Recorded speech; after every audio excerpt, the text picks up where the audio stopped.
Hello, नमस्कार दोस्त। आप लोग कैसे हैं? आशा करता हूं आप लोग ठीक होंगे। कॉन्सेप्ट किंग चैनल पर आप लोग का स्वागत है। आज हम लोग पढ़ेंगे उस शब्द उत्पत्ति के आधार पे शब्द को कितने भाग में बांटे हैं, है ना। उत्पत्ति के आधार पे शब्द को कितने भाग में बांटे हैं? तो 4 भाग में बांटे हैं, तत्सम, तद्भव, देशज और विदेशज। आज हम लोग इसको पढ़ लेंगे। 10 मिनट का वीडियो रहेगा, आप लोग ध्यान से समझे। यहाँ से 1 या 2 नंबर पॉकेट में हो जाएगा। आप लोग को 1 या 2 नंबर पॉकेट में हमेशा पूछता है हिंदी ग्रामर में तत्सम तद्भव कौन है। एक नंबर के पूछे या 2 नंबर के पूछे, हमेशा पूछता है। तो आज 10 मिनट का वीडियो होगा, जो 10 मिनट के बाद वीडियो देखने के बाद 1 या 2 नंबर आपको पॉकेट में 100% हो जाएगा। अब चलिए हम लोग स्टार्ट कर लेते हैं। पहले क्या लिखेंगे? उत्पत्ति के आधार पे शब्द को कितने भाग में बांटे हैं, है ना। उत्पत्ति के आधार पे शब्द को कितने भाग में बांटे हैं। टॉपिक रहेगा उत्पत्ति, यानी कि उत्पत्ति बोले या व्युत्पत्ति बोले, वो लिखते हैं उत्पत्ति। उत्पत्ति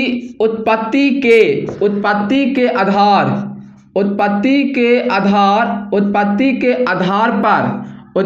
आधार पर शब्द को कितने भाग में बांटते हैं। कितने भाग है तो लिखेंगे 3 भाग है, 4 भाग है, 4 भाग है। कितना? 4 भाग। यानी उत्पत्ति के आधार पे शब्द को हम लोग 4 भाग में बांटते हैं। अब याद करने का कॉन्सेप्ट क्या रहेगा? जैसे लिखा हुआ उत्पत्ति में 4 अक्षर है तो बोलेंगे 4 भाग, है ना। समझ में आया ना। यानी कि उत्पत्ति यहाँ 4 लिखा हुआ है, उत्पत्ति में 4 अक्षर तो बोलेंगे 4 भाग में बांटा गया है। अब है कौन कौन जान लेते हैं। पहला क्रम लिखेंगे तत्सम। पहला का नाम हो जाएगा तत्सम, यानी कि तत्सम शब्द। और सेकंड को हम बोलेंगे तद्भव। क्या बोलेंगे? तद्भव शब्द। और थर्ड को हम लोग बोलेंगे देशज शब्द। क्या बोलेंगे? देशज शब्द बोलेंगे। और फोर्थ को बोलेंगे विदेशज शब्द, यानी कि विदेशज। क्या बोलेंगे? विदेशज। यानी कि उत्पत्ति के आधार पर शब्द को हम लोग 4 भाग में बांटे। पहले क्या होगा? तत्सम, तद्भव, देशज और विदेशज। अब हम लोग एक एक करके पढ़ लेंगे। तत्सम कौन है, तद्भव कौन है, देशज कौन है, विदेशज कौन है ना। फटाफट पढ़ लेंगे। लेकिन आप लोग वीडियो को सब्सक्राइब और लाइक और शेयर जरूर करें और कमेंट जरूर करें। चलिए अब हम पढ़ लेते हैं। तत्सम क्या है, तद्भव क्या है, देशज क्या है और विदेशज क्या है। इसको हम साफ कर लेते हैं। पढ़ लेंगे कि तत्सम क्या है। तत्सम, आप लोग सोचते हैं कि संस्कृत के शब्द को तत्सम कहते हैं। ऐसा बात नहीं है, ऐसा बात बिल्कुल दिमाग से निकाल दे, ऐसा बात नहीं है। तो लिखेंगे तत्सम। लिखेंगे तत्सम किसे कहते हैं? तत्सम, है ना। क्या लिखेंगे? तत्सम किसे कहते हैं? तो लिखेंगे संस्कृत के उभय शब्द। क्या लिखेंगे? संस्कृत के उभय शब्द। संस्कृत के उभय शब्द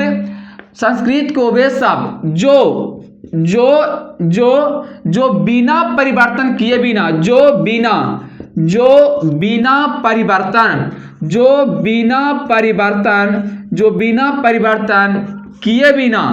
किए बिना हिंदी में उपयोग होते हैं।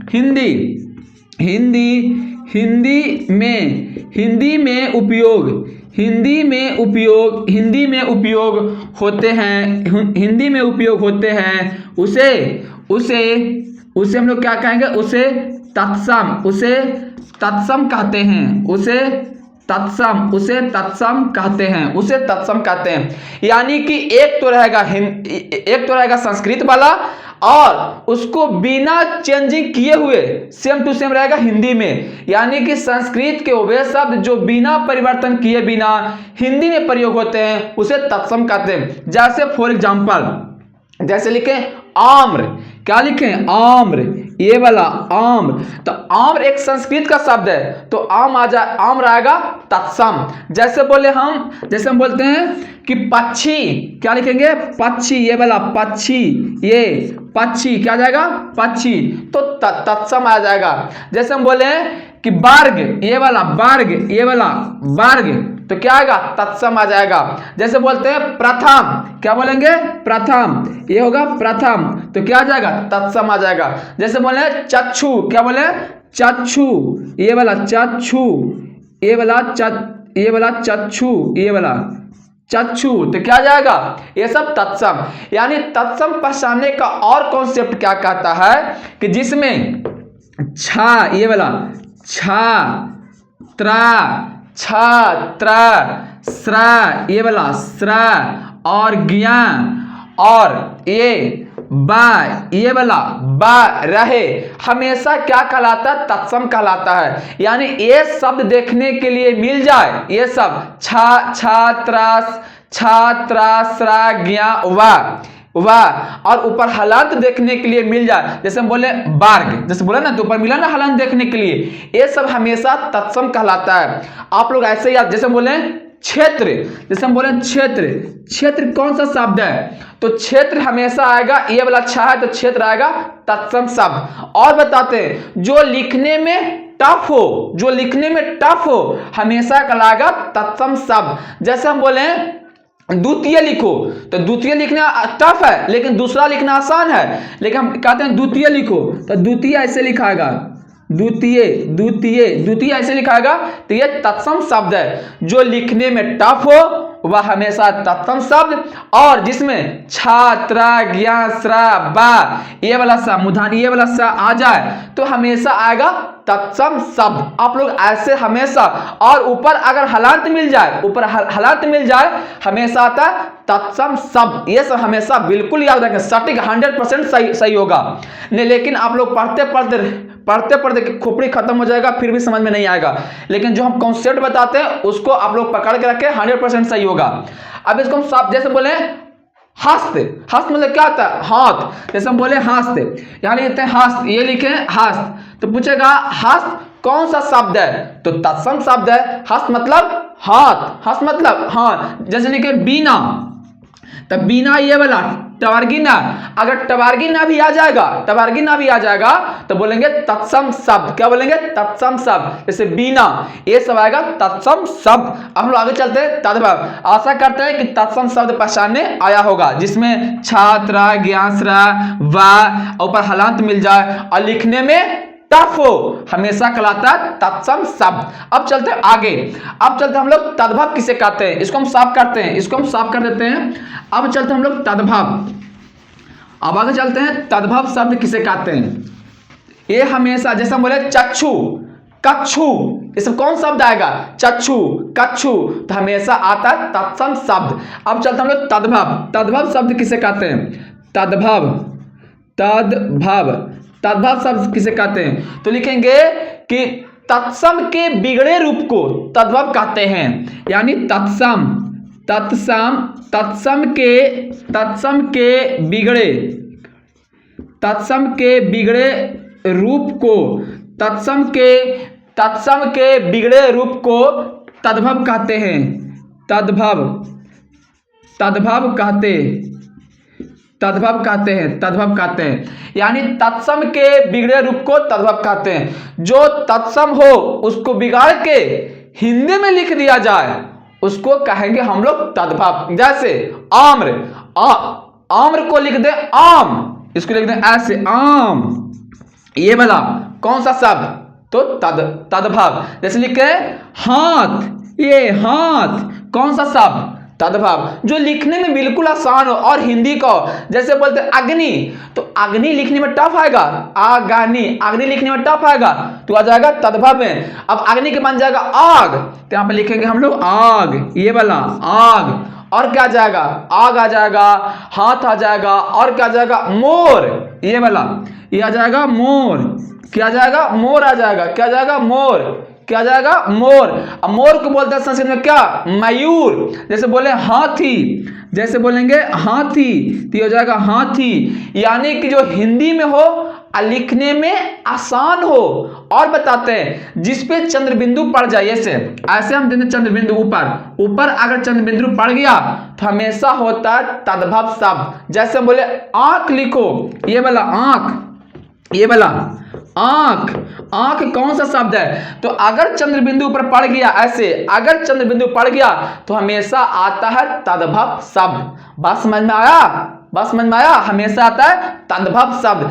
आप लोग इतना किताब पढ़े होंगे, संस्कृत में ऊपर चंद्र बिंदु आज तक नहीं मिला होगा, मिला है? नहीं मिला होगा। ये सब शब्द हमेशा याद, जो लिखने में आसान हो, ऊपर चंद्र बिंदु पड़ जाए, वह हमेशा आता है तद्भव शब्द। अब चलते आगे, देशज शब्द। क्या कहेंगे? देशज शब्द। आशा करते हैं ये समझ में आया होगा। अब चलते हम लोग आगे चलते हैं।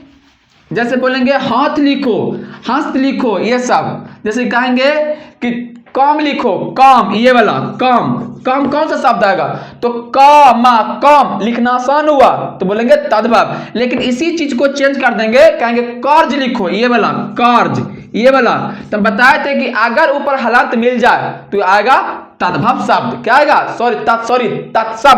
तत्सम, ये वाला तत्सम, ये वाला तत्सम शब्द कहलाता है, ये सब तत्सम कहलाता है। अब चलते हम लोग आगे, देशज शब्द किसे कहेंगे? देशज। क्या लिखेंगे? देशज है, हाँ देशज, देशज शब्द लिखेंगे। वैसा शब्द जिसका जन्म अपना देश में हुआ है। वैसा शब्द जिसका जन्म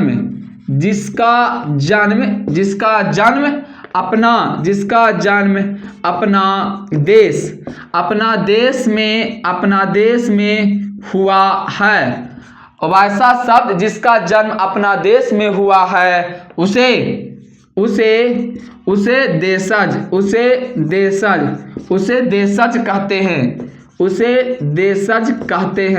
देशज कहते हैं। यानी वैसा शब्द जिसका जन्म अपना देश में हुआ है, उसे देशज कहते हैं। जैसे फॉर एग्जाम्पल, जो सिर्फ हम लोग समझे, अंग्रेज वाला नहीं समझे।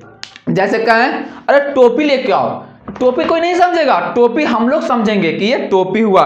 जैसे कहें तकिया, मचिया, खटिया, मुरेठा, ये सब हम लोग समझ सकते हैं, बाकी कोई नहीं समझ सकता है। जैसे कहें बिछौना लिया, तो बिछौना समझेगा विदेश वाला?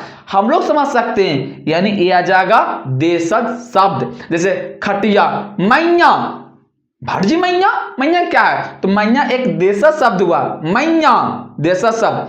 मचिया, खटिया, ये सब हुआ देशज शब्द जिसका जन्म अपना देश में हुआ हो। जैसे लिख लेंगे एग्जांपल में, जैसे धोती कुर्ता, ये हम लोग समझ सकते हैं, विदेश वाला नहीं समझेगा। यानी हो जाएगा लोटा, थारी, ये सब। पहले लिख लेंगे लोटा, पहले क्या लिख लेंगे? लोटा। फिर क्या जाएगा? धोती, क्या जाएगा? धोती। और क्या जाएगा? धोती के बाद हो जाएगा मैया, ये वाला मैया, ये वाला मैया, ये वाला मैया। और क्या जाएगा? मैया जाएगा, लोटा, धोती, कुर्ता, और क्या जाएगा? बहुत सारा जाएगा। जैसे हो जाएगा मुरेठा, ये सब हम लोग समझ सकते हैं, मुरेठा। और क्या जाएगा? गमछा, ये गमछा, क्या जाएगा? गमछा, ये सब ETC इत्यादि। जिसका जन्म अपना देश में हुआ, सिंपल समझे, जिसका जन्म अपना देश में हुआ, जो सिर्फ हम लोग समझे, अंग्रेज व्यक्ति नहीं समझ सकता, उसको हम बोलेंगे देशज शब्द, ETC। अब चलते हम लोग आगे क्या है? विदेशज शब्द। विदेशज शब्द किसे कहते हैं? इसको हम साफ करते हैं। विदेशज शब्द, इस समय आप लोग याद रखें। अब हम लोग को पढ़ना है विदेशज शब्द किसे कहते हैं। विदेशज, क्या बोलेंगे? विदेशज शब्द किसे कहते हैं? तो लिखेंगे वैसा शब्द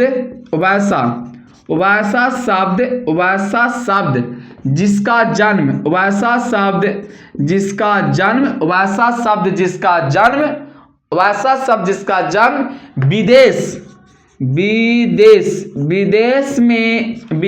में हुआ है। वैसा शब्द जिसका जन्म विदेश में हुआ है, उसे